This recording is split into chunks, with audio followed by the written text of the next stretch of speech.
2 years ago, during the Game Awards 2023, we saw the very first reveal trailer for a game that looked so much like Mass Effect you could cry like Matthew McConaughey in Interstellar. And that game was Exodus. And this December, Exodus will once again make a return to the Game Awards and will no doubt find out more about the game. But maybe this game is news to you. Maybe you're not up to speed on what this game is, who's working on it, and why people like me are so incredibly excited for this title. So today I was thinking that I'd fill you in on everything that we currently know about Exodus. First things first, Exodus is being made by a studio called Archetype Entertainment, and it's being spearheaded by a little-known man named James Olin since 2019. Now, if you're a fan of old BioWare, that name should have perked your ears right up. Because James was one of the key people responsible for some of the greatest games BioWare has ever made, like Baldur's Gate, Neverwinter Nights, Star Wars Knights of the Old Republic, and Dragon Age Origins, among others.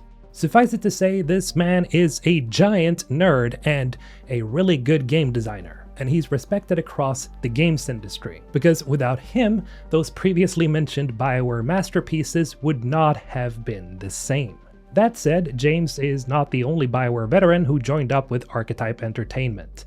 Drew Karpathian, who was the lead writer for KOTOR in Mass Effect 1 and 2, also decided to join James Olin shortly after the announcement. And soon enough, it was revealed that BioWare vets Chad Robertson, Chris King, and Jesse Skye had also joined up with Archetype, and all of them have leadership roles at the studio. Essentially, the studio is old BioWare coded, and from the looks of it, Exodus will be the closest thing we'll probably ever get again to a golden age BioWare game. Next to Baldur's Gate 3, that is. Aside from that, there are tons of other industry veterans working at Archetype Entertainment, so let's just say that the studio is definitely equipped with the right people for the job. Now, as much as the developers themselves show great promise, the thing that everybody will be looking at is, of course, the video game itself. But what the hell is it? Well, Exodus is a third-person action-adventure set over 40,000 years into the future to a point where humanity has left Earth long ago, and now lives on various planets in the Centauri cluster. You know that little blob of stars you can sometimes see faintly in the night sky? Yeah, that thing. However, regular humans are not alone in the cluster, as the first humans who arrived in Omega Centauri has since then evolved into something very different. Celestials, who are pretty much the overarching villains of the story. Now, the name Exodus refers to travelers heading out among the stars to search for celestial technology and artifacts that could help the rest of humanity survive. Because you see, when you leave your home planet and travel at near light speed, you will experience time dilation. A real phenomenon that you might remember from the movie Interstellar. But to put it bluntly, the universe speeds up around you as you travel from one system to the next, and when you get back to your home planet, decades and perhaps centuries may have passed. But for you, it's only been mere moments. And that is exactly the premise for the story in Exodus. And the team has made it very clear that this is a game where you will have to make some very tough choices. Things like, who do you leave behind?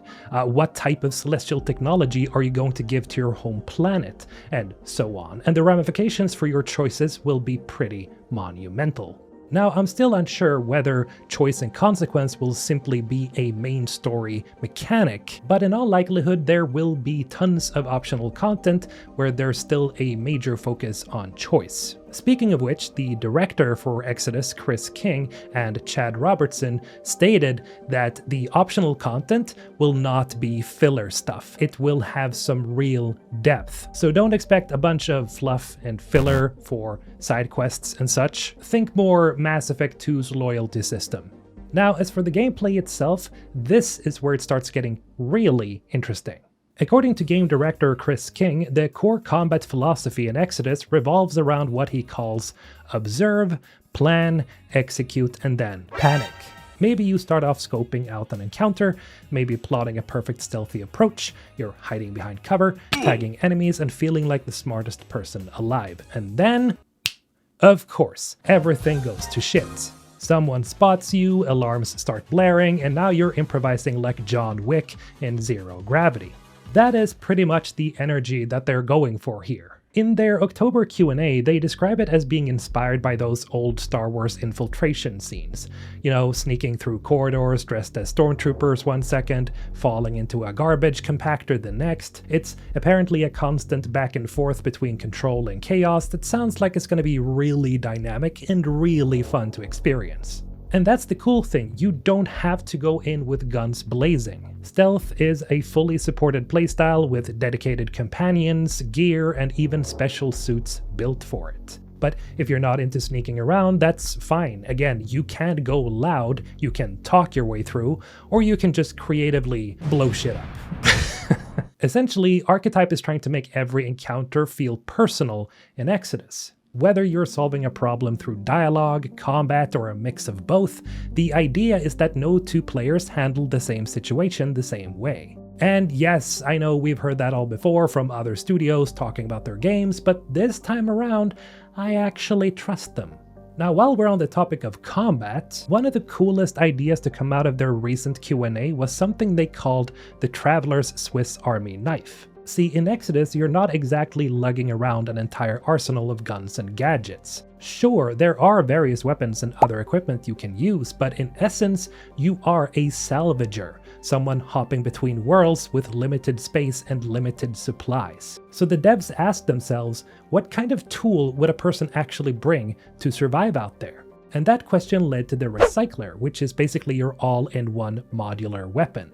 On one hand, it's a gun, but it's also a device that can salvage scrap, craft ammo on the fly, and transform into entirely new forms depending on what you feed it. Apparently, the idea is that you shouldn't have to pause the adventure just because you ran out of bullets. Instead, you pull a classic space engineer move. You pick up some scrap, shove it into the recycler, and keep going. It's supposed to embody the scavenger fantasy of Exodus, being resourceful and improvisational.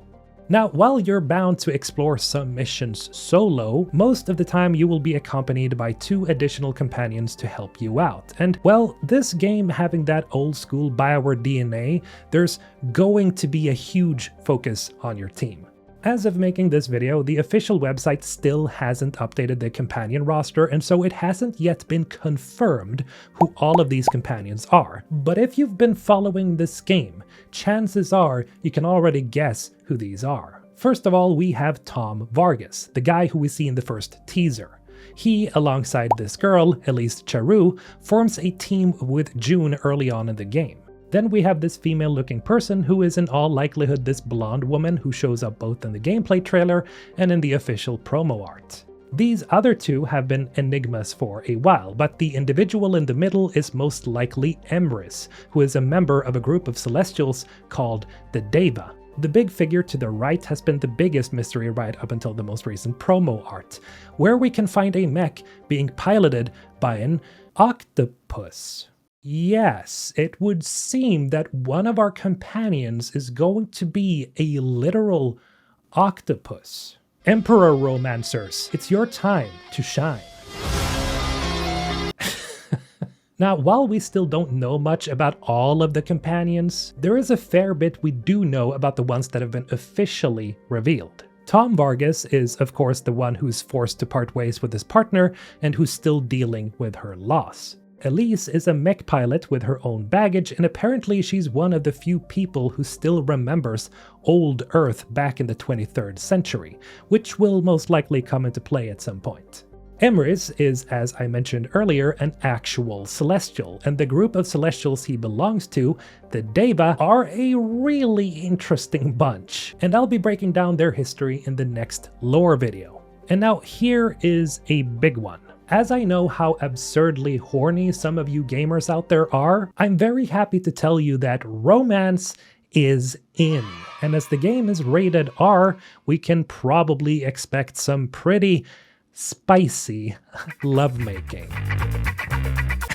Finally, you will be playing as June Aslan, and you will be able to play as either a male or female version of June. And yes, there will be some form of character customization, but to what extent, we still don't know. According to the devs, June is someone who doesn't think of themselves as anything special, but will soon realize that the fate of humanity rests on their shoulders. Or well, the fate of Lydon at least. Lydon being June's home planet. It's essentially a classic hero's journey type story, but with a lot of twists and turns depending on your choices, I'd imagine.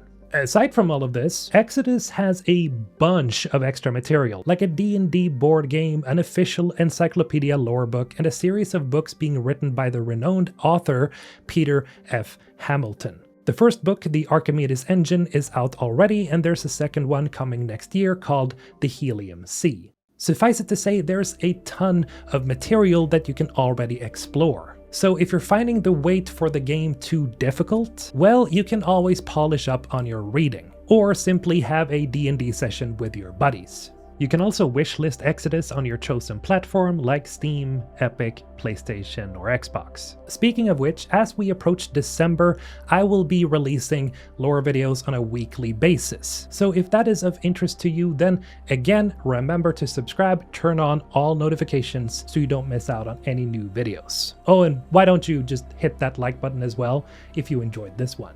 Thank you for watching, and thank you to all of my wonderful Patreon supporters: Ezinatur, Spectre Forever, Zaramoth, Kaspar Surna, Jennifer McPhail, Vadim Orlov, and every other Patreon. You're all just really, really awesome. This has been Mr. Holton. Yesterday, today, and tomorrow.